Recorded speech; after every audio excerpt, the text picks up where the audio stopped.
it's in Excel. See, there's cells and everything like that. Here are the names. Here is the sample data. There's salaries. Okay, take one of these. Thank you. Okay? Don't worry about this column called assessment. This is what it's worth in class. You add these up, okay? And below are the instructions. You're going to open this Excel file. Put all the calculations in the result column. And this drives me crazy. In other words, where the yellow is. Okay? I don't want it over here on the right. I want it in this column C. Okay? I'm going to read it. Okay. Start every Excel calculation with an equal sign. We know that. I've told you that. Then type the function, then parentheses around the range of data. Okay? Use Excel function. Function is a pre-made formula. For example, like average. You don't have to type in every single number and divide by sample size. Excel created a function. It's a pre-made equation for average. Some of these, most of these have a pre-made function. Average, median, mode, max, min, standard deviation, and percentile. Okay, so I've done the first one for you, but I'm going to do it again. So let's say there was nothing in there.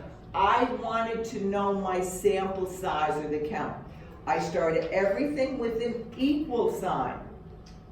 Okay, I start typing this word. You will, okay, and you'll start typing those words when we get to count. Watch what happens when I start typing count. C-O-U. There's a bunch of counts here. These are all functions. I want you to choose the one that's spelled exactly like that, which is the first one. Don't count 8 or count blank, or count, if that's wrong, count the very first one. I'm going to double click on it.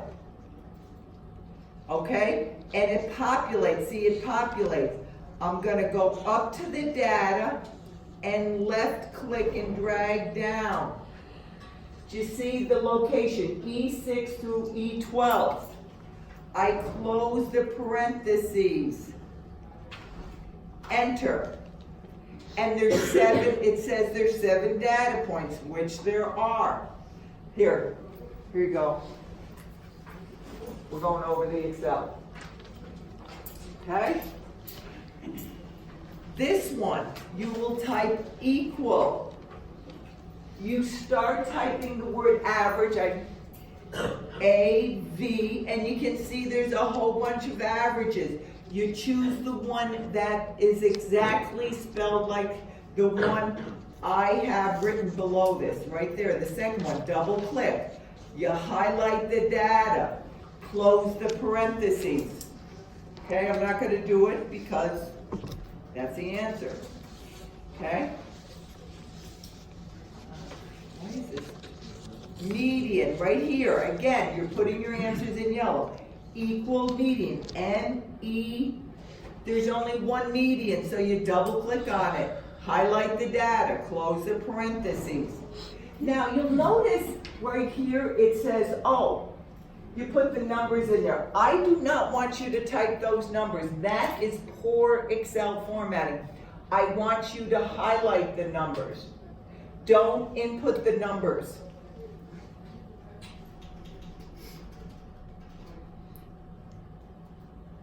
Mode, equal mode, M-O-D, and look at, there's 4 modes. This is the one that's spelled like the one on your sheet, so you're going to click on that mode and highlight the numbers.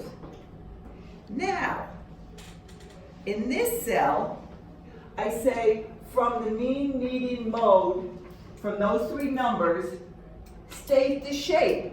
I've asked you because if they're all equal, it's 1. It's either symmetric or skewed. If they're not equal, it's the other. We have done that on every day for a week. I've asked you that question on a set of data.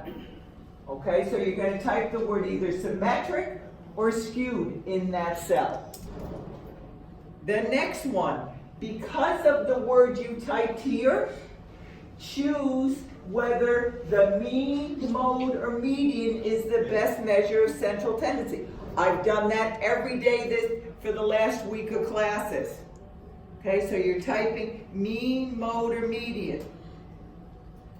Here, equal max, M-A.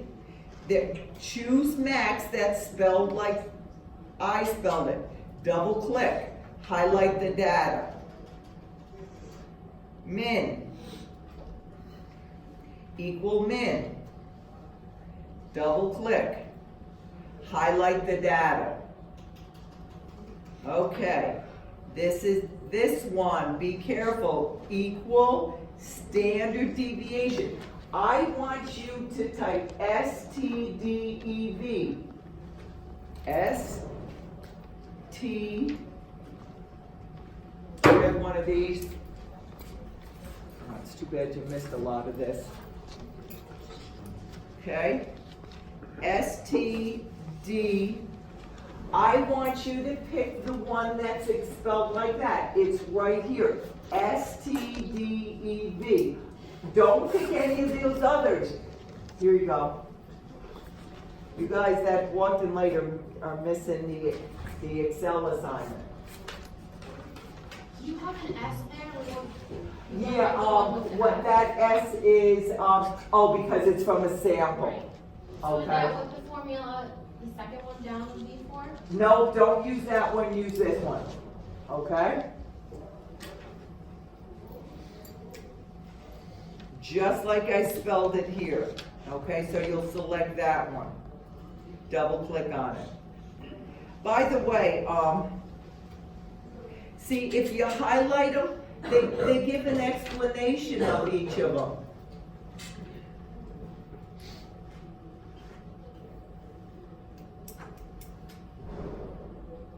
See, this one estimates the standard deviation based on a sample. That's why I'm choosing it. Okay? Okay, so all of the ones I've done so far, all of the average, median, mode, maximum, there was a function. Range, watch what happens when I do range. Equal range. There is no range. There is no range. Here we go. Here we go. There is no pre-made function for range. You have to create the equation. What's range? The highest minus the lowest, max minus min. I do not want you to look at the data, okay? I want you to use Excel. That's what's so powerful about Excel. I want you to click on max minus min. Let's go to that. You type equal, and you click in the max cell minus the min cell. I tell you that. Look at, oh, I noticed I have two number 5s here. The second number 5, sorry about that. For range, cursor must be in cell where result of calculation. Begin with the equal sign. Click max cell minus min cell. I explained it in the second number 5. Just noticed that. Sorry. Not perfect.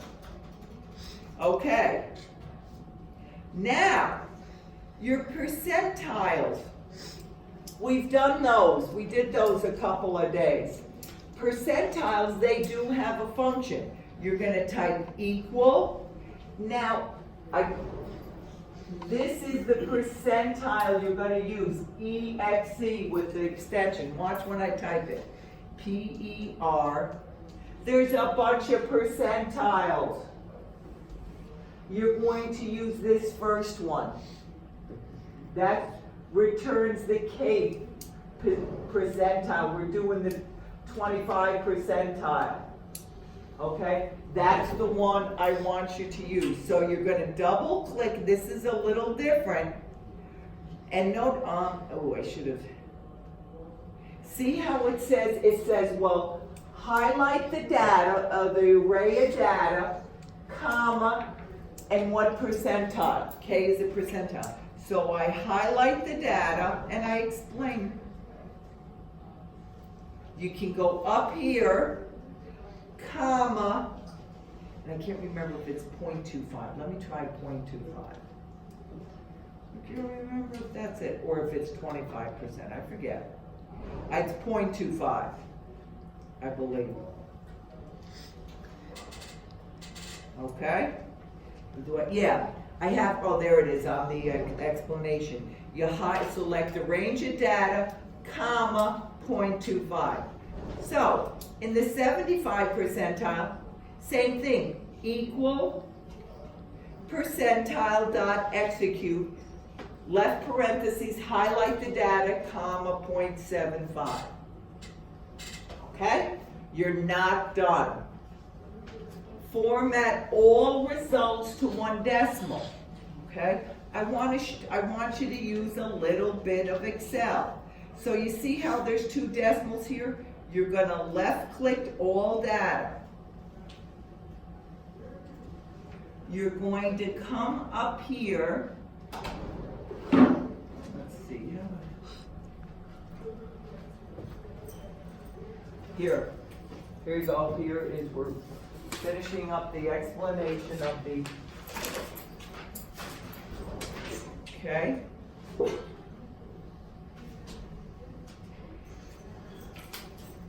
Sorry.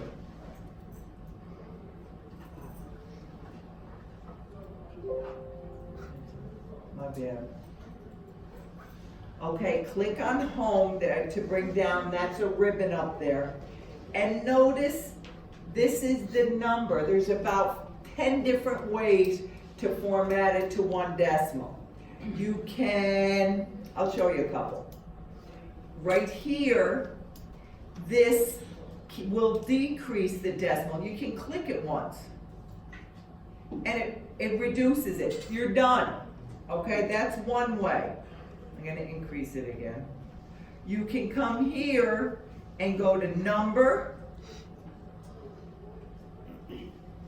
You can expand this and say 1 decimal. That's another way. Okay. Grab one of these, Sean. Just this. Okay. So there's a lot of different ways you can reduce it to 1 decimal place. Make sure you do it. That's part of it. Okay, what else do I want? And due date format. So let's go up here, due date. The due date here is October 2nd, I said.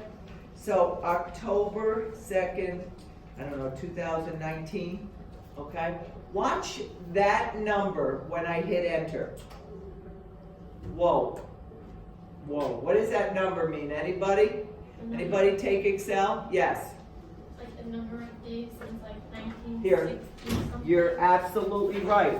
What happened is, very smart of the developers of Excel.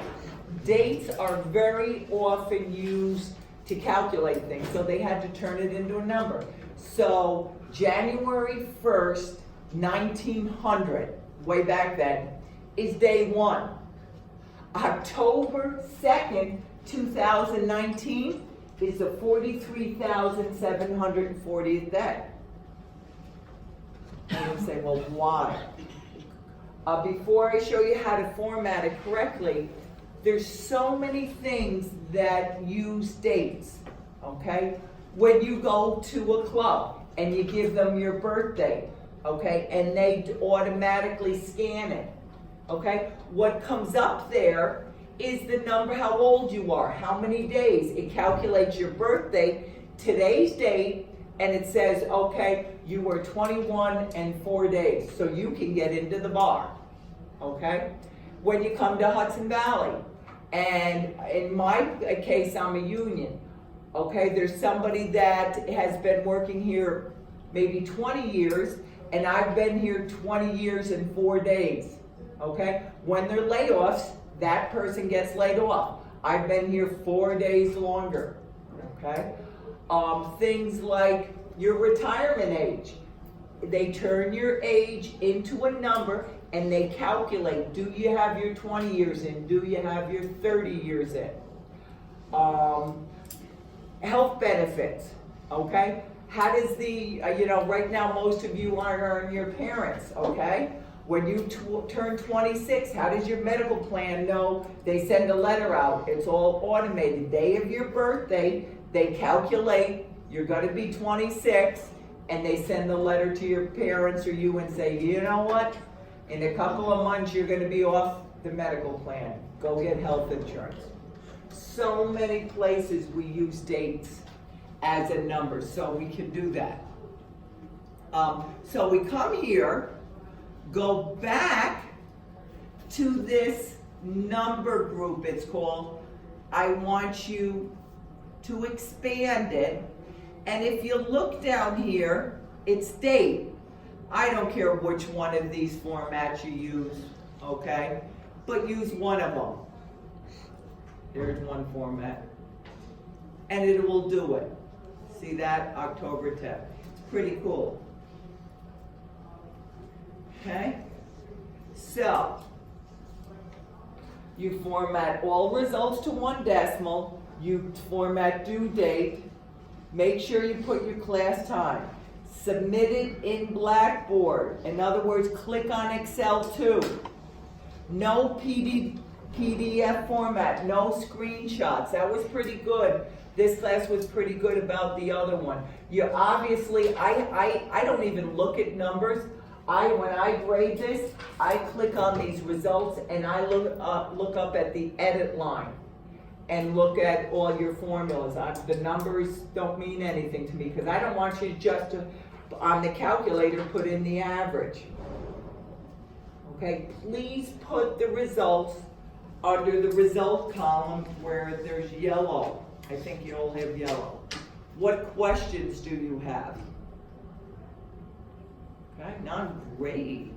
Okay, it's not that difficult. I find this one even easier than the first one.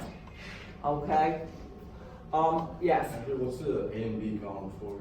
Is that just like The A and B, this column, this assessment, what happens is I actually have to, you know how in 8th grade you had assessment testing and went to the state?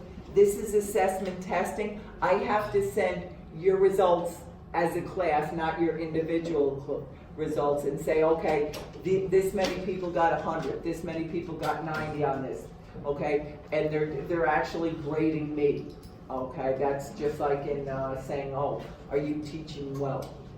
This is how much it's worth in my class, okay?